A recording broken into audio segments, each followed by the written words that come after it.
To be more specific, I'm talking about this diamond-shaped camera module here at the rear placed on the upper center. Vivo's marketing material claims that it was jewelry that inspired the overall design language of this device, and I guess that's most true with the fancy sky colorway. What we have here is the S1 Pro in night black. It definitely looks classy with a little fun thanks to these red accents. Primarily, the device is clad in glass paired with a metallic frame, and that adds a nice feel to its diamond aesthetic. In front, it utilizes a dewdrop notch that houses the selfie shooter with relatively thin bezels. The S1 Pro, like most devices released this year, utilizes an in-display fingerprint scanner.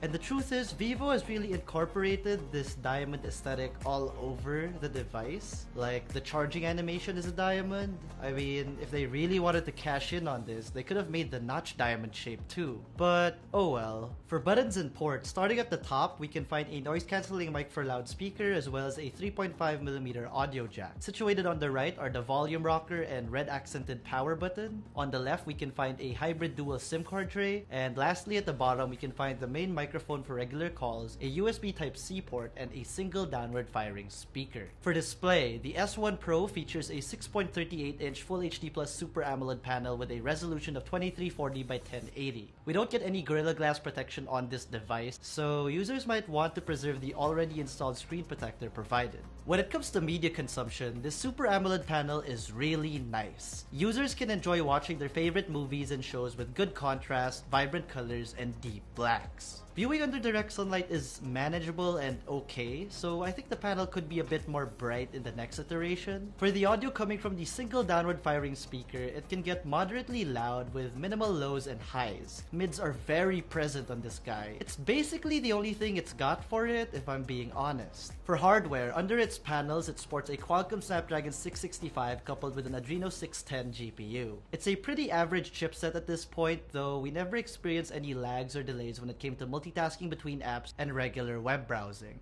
The S1 Pro gets 8 gigs of RAM and 128 gigs of internal storage, with expandable storage of up to 256 gigs. For software, we get Android 9 Pie skin with FunTouch OS 9.2 on top. Now, FunTouch is a pretty heavy skin atop Android, and it really isn't one of our favorites. Stuff like the notification panel and stock camera app really gets on our nerves here in the office, but I'm sure Vivo fans are definitely used to these things by now. Not to mention, our comments on user interfaces do sum up to being subjective like design. Now, for those of you interested in our benchmark scores, I'll have them flash on screen now. In terms of biometric security, this device gets fingerprint and face unlock. The fingerprint scanner is an optical in-display one, and it's pretty fast. It takes about half a second to unlock the device, though it still isn't as fast as a really good conventional scanner. The face unlock, on the other hand, is pretty snappy, though it can slow down in more challenging lighting conditions. For battery, the S1 Pro gets a 4500 mAh cell that supports 18-watt fast charging.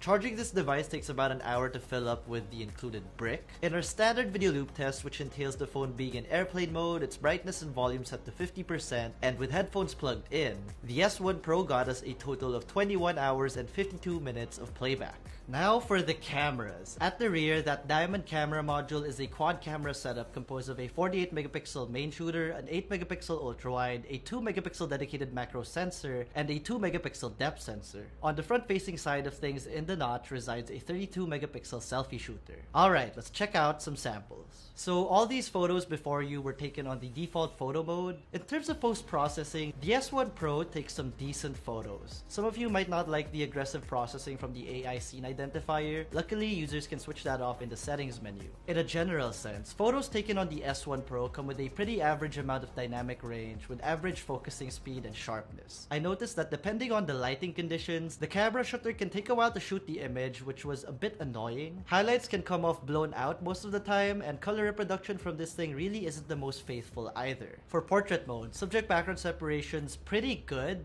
Still not perfect though, and because of that slow shutter speed I mentioned earlier, sometimes subjects can appear out of focus because the camera took a little long. For portrait selfie, subject background separation is about just as good as the rear, and again, like I mentioned with the default samples, highlights can appear blown out at times, so users might want to dial down the exposure before shooting. For actual selfies, image quality seems to be quite top-notch. The 32 megapixel sensor can take selfies good enough for social media posts, and hey, I'm not complaining. For macro mode, this device does have a dedicated sensor for it, and it could also be a bit better. Users need to remember that ample lighting should be available when using this sensor, but even the focusing distance with this sensor is a bit subpar compared to a dedicated macro sensor from Xiaomi. For video, the S1 Pro can shoot up to a resolution of 1080 at 30 frames per second. That's the sample you guys are viewing right now. Stabilization has room for improvement, and picture quality is about the same as its stills. So to wrap this review up, the Vivo S1 Pro retails locally for 15,990 pesos. It's a pretty capable mid-ranger with a great display for media consumption, a pretty average chipset, good battery life, and okay cameras. The S1 Pro only has one RAM and storage configuration, that's 8 gigs of RAM and